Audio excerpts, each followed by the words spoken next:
In dem heutigen Video zeige ich euch ganz lecker gefüllte Ofenberliner, fluffig, weich, richtig lecker mit Kürbismarmelade und Schokolade. Hallo, hier ist Emma Magians. Herzlich willkommen hier auf meinem Hefewasser-Kanal. Heute heißt es wieder Hefewasser für alle, alles was dein Gebäck begehrt. Wir fangen einmal direkt an. Ich habe hier Dinkelmehl und das vollständige Rezept, wie immer, findet ihr unten unter diesem Video. Hinein gebe ich ein bisschen selbst hergestellte Hefe, das ist das sogenannte Hefewasser. Wieso, weshalb, warum, erfahrt ihr oben rechts, wenn ihr einmal unter dem i draufklickt. Ein bisschen Zimt für die weihnachtliche Stimmung darf natürlich nicht fehlen, das kommt auch noch hinzu. Und dann habe ich hier noch ein bisschen Milch. Alternativ könnt ihr die natürlich auch mit Pflanzenmilch ersetzen. Ein wenig Salz und dann natürlich noch ein bisschen Zucker für die Süße. Allerdings hier tatsächlich sehr dezent, denn hier kommt noch ein bisschen Füllung hinein. Und dann noch ein bisschen Butter. Die Veganer unter euch können das natürlich mit Pflanzenöl ersetzen. Und dann habe ich hier noch mein eingefrorenes Kürbismus. Ja, so sieht das aus, wenn das aufgetaut ist. Ihr könnt selbstverständlich auch frisches Kürbismus machen. Wie das Ganze geht, verrate ich euch in dem Video hier oben rechts. Da habe ich euch das nochmal in einem Video ausführlich gezeigt. Und das Ganze geht jetzt bei mir in die Küchenmaschine, die Kenwood Cooking Chef, und da rühre ich das einmal um. Da ich mit Dinkelmehl arbeite, so circa 5 bis 8 Minuten, Weizenmehl, aber das wisst ihr ja, 10 bis 15 Minuten aufgrund des Glutengerüstes. Wenn der Teig fertig ist, decke ich ihn gut ab mit meinem Bienenwachstuch und lasse ihn bei Zimmertemperatur, das sind bei mir so 27 bis 30 Grad zu Hause, so lange stehen, bis der Teig sich verdoppelt hat. Hier könnt ihr das Ergebnis sehen.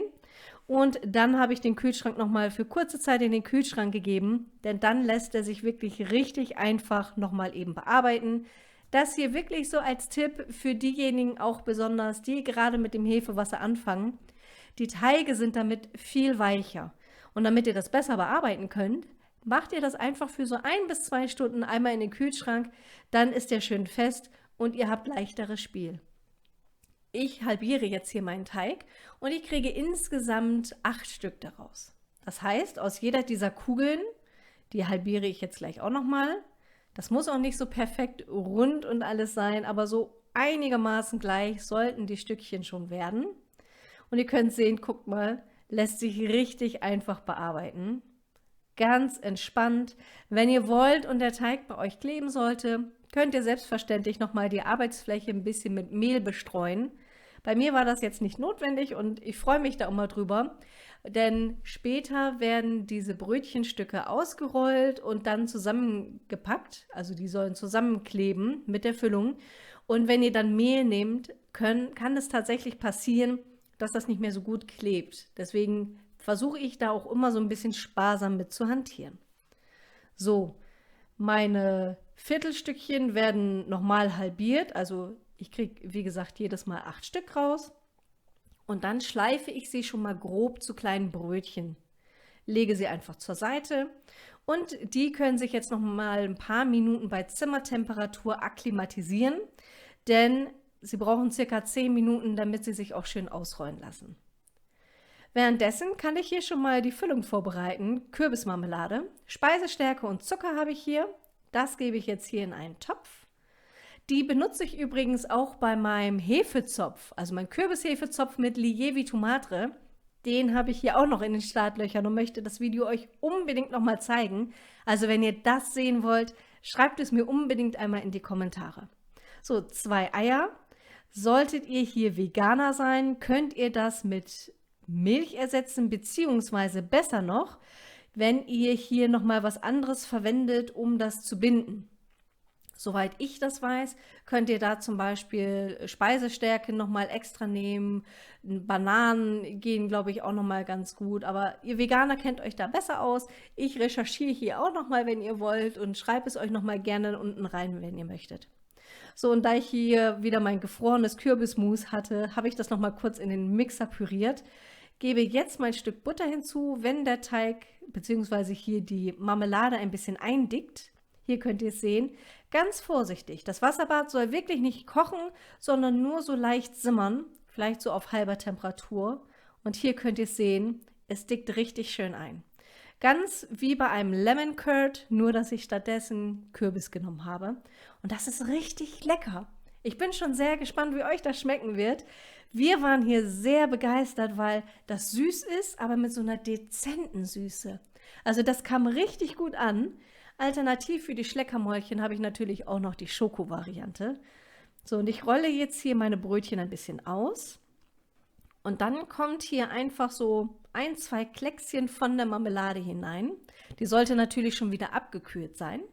So, jetzt habe ich es ein bisschen übertrieben. Aber das geht alles. Ihr könnt sehen, der Teig lässt sich ganz toll nochmal dehnen und strecken. Dann ordentlich zuknipsen, das ist ganz, ganz wichtig, denn ansonsten lauft ihr Gefahr, dass euch die Füllung ausläuft. Also die jetzt auch bitte nicht mehr frittieren. Das hat schon seinen Grund, warum Berliner normalerweise im Nachhinein nochmal mit Marmelade gefüllt werden. So schön vorsichtig und immer noch mal so ein bisschen gucken, dass wirklich alles geschlossen ist. Im Zweifelsfall macht lieber ein bisschen weniger rein oder alternativ, wenn ihr auf Nummer sicher gehen wollt, dann könnt ihr die Marmelade auch in Eiswürfelbehälter packen, einfrieren und dann habt ihr so kleine Würfelchen. Die lassen sich dann ganz toll nochmal in die Brötchen reinpacken und schmelzen dann natürlich später im Backofen. Aber ist dann von der Verarbeitung ein bisschen einfacher. Falls ihr das machen möchtet, schreibt es mir auch mal in die Kommentare. Das würde mich wirklich sehr interessieren. So, jetzt habe ich genug mit Lemon Curd bzw. Kürbis Curd gemacht und gebe ein bisschen Schokocreme hinein. Nein, das ist nicht das große N von Nutella, sondern wir haben hier so eine andere Variante ohne Palmfett und ähnliches mit ganz vielen Haselnüssen. Schreibt mir doch mal rein, was ihr als Liebstes als Schokocreme habt. Habt ihr dann tatsächlich die von Ferrero, die wirklich alle essen, oder auch eine Alternative, die ihr lieber mögt? So, und wenn dann die Berliner aus dem vorgeheizten Backofen bei Ober- und Unterhitze rausgekommen sind, die Temperaturen schreibe ich euch natürlich noch mal rein, gebt denen so circa 20 Minuten Zeit, dann bestreicht ihr sie direkt entweder mit flüssiger Butter oder so wie ich hier es gemacht habe, mit einem Stück Butter. Denn dadurch werden die nachher so richtig schön weich und fluffig. Das macht man ja bei Milchbrötchen auch generell, dadurch werden die so richtig schön. Also bitte unbedingt machen und nicht auf diese extra Kalorien verzichten. So, und jetzt bei den schokogefüllten Berlinern gab es ein kleines Massaker. Ich habe da nicht ganz so sauber gearbeitet, wie es scheint. Aber das ist überhaupt nicht schlimm. Das kaschieren wir gleich mit ein bisschen Schokolade. Und je mehr Schokolade, umso besser. Also habe ich hier ein bisschen Vollmilch und ein bisschen Zartbitter, jeweils so eine halbe Tafel. Gebe das in ein Wasserbad, schmelze es vorsichtig. Ja, und dann werden die nochmal eben hier dekoriert. Man kann ganz klar erkennen, das ist ein Schokomuffin.